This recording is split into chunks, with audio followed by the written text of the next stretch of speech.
the impacts of climate change are now inevitable as the world has reached the point of no return. That's why Pastor Apollo C. Quiboloy is calling for unity to address this issue. Kai Vilan for this news.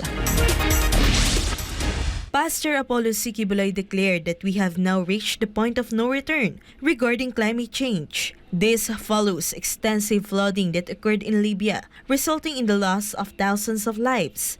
Recently, a 7-magnitude earthquake struck Morocco, where approximately 3,000 people died. Because of these events, the good pastor has called on all nations to unite to reduce carbon dioxide emissions and fossil fuel consumption. Ang ibig sabihin nito, we have crossed the point of no return when it comes to climate change. Ngayon, kung magkakasundo ang lahat ng bansa to reduce the carbon dioxide emission, kasi sirang-sira ng ozone layer, noon pa sinasabi ko, di ba? 2005 pa.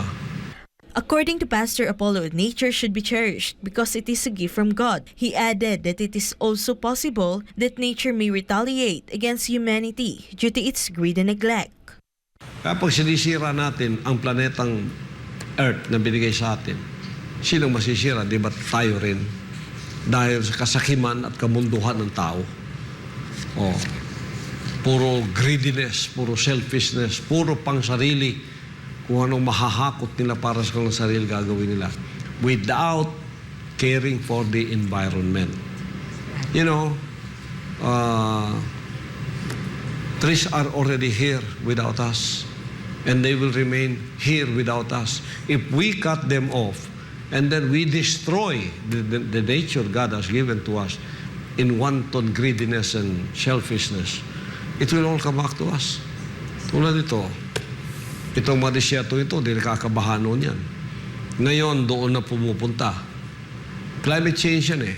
Huwag kayong magtaka, isang araw, ang Pilipinas magkaroon ng snow. Because climate change eh. Oh. Sa Amerika ngayon, they are suffering 120, 130 degrees heat. Napakainit. Oh. Ano lang pinakamandang lugar ngayon? Glory Mountain.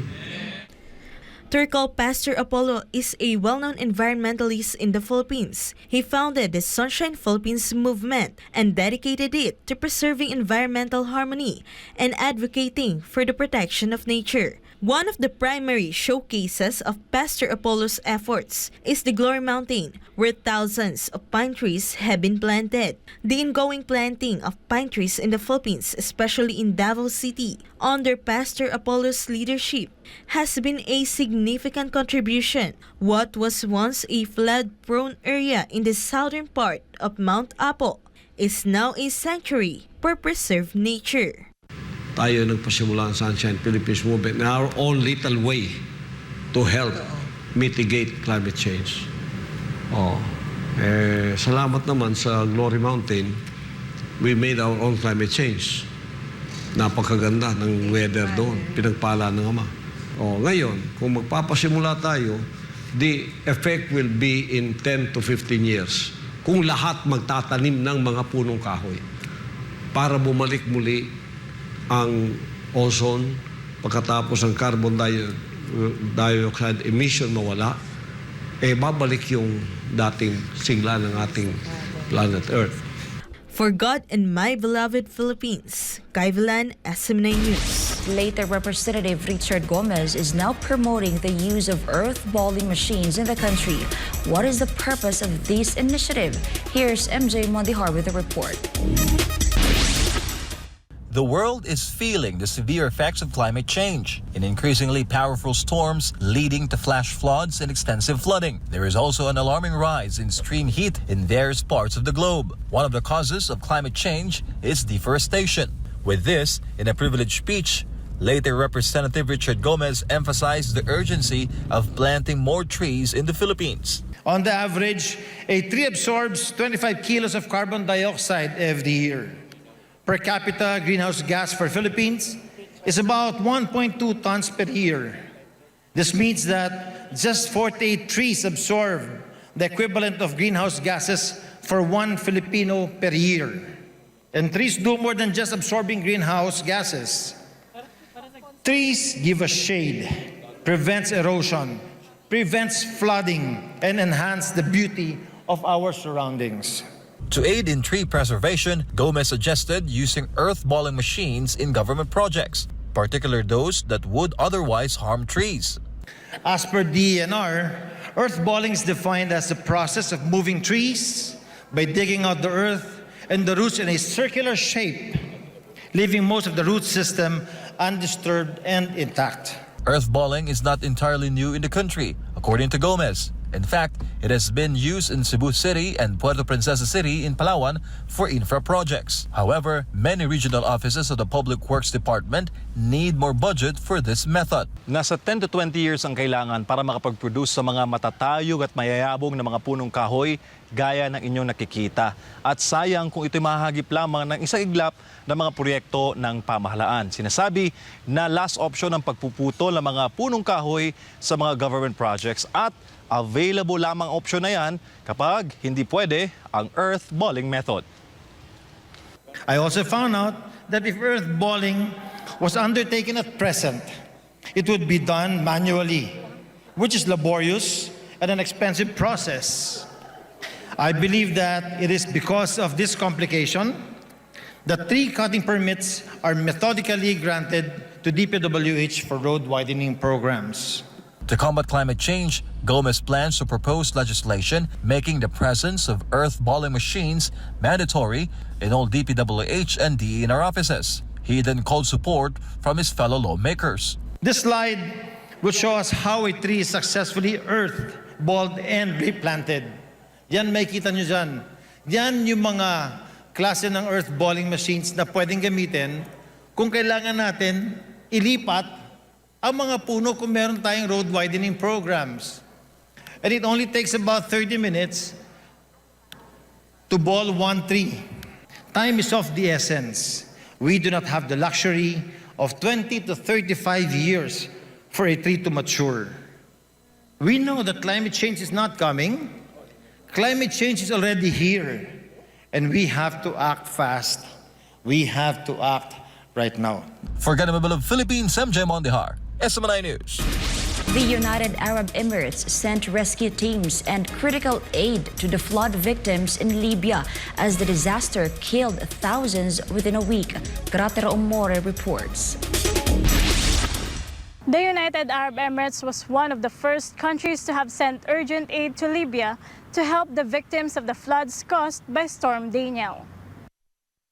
A relief aircraft carried large shipments of shelter, food, and medical supplies has already left the UAE for the North African country. The Gulf state also pledged to send search and rescue teams to assist the flood survivors. The UAE sent the urgent aid upon the orders of its president, His Highness Sheikh Mohammed bin Zayed Al Nahyan.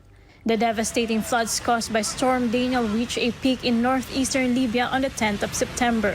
More than 5,000 people are believed to have died, while about 10,000 others are feared missing as of Wednesday, the 13th of September. The occurrence of the deadly disaster was a heavy blow to a country already facing a long-term conflict, which has seen it divided under two ruling powers. The ruler of Dubai, His Highness Sheikh Mohammed bin Rashid Al Maktoum, and the Crown Prince of Dubai, His Highness Sheikh Hamdan bin Mohammed bin Rashid Al Maktoum, also sent their condolences to the affected families and victims in Libya. Reporting from Dubai, this has been Gratero Mori, SMNA News, United Arab Emirates. A latest government study in Thailand warned of the potential damage of the El Niño phenomenon to Thailand's agricultural sector as parts of the country suffer from severe droughts. Chatmongkol Pisamay Guzon reports. Thailand's Trade Policy and Strategy Office reported that the drought affecting several parts of the country will result in higher consumer goods prices, energy prices, and inflation while increasing international shipping costs. The government agency's Director General said El Niño sparks concern about potential damage to Thailand's agricultural sector and agro-industrial exports. Mining and livestock industries are also affected by the weather phenomenon. Meanwhile, the director of Thai Sugar Millers Corporation in a recent interview said severe drought will cause production to fall by 18% to around 9 million tons in the 2023 to 2024 season, with extreme heat and dryness to probably become worse in the coming years.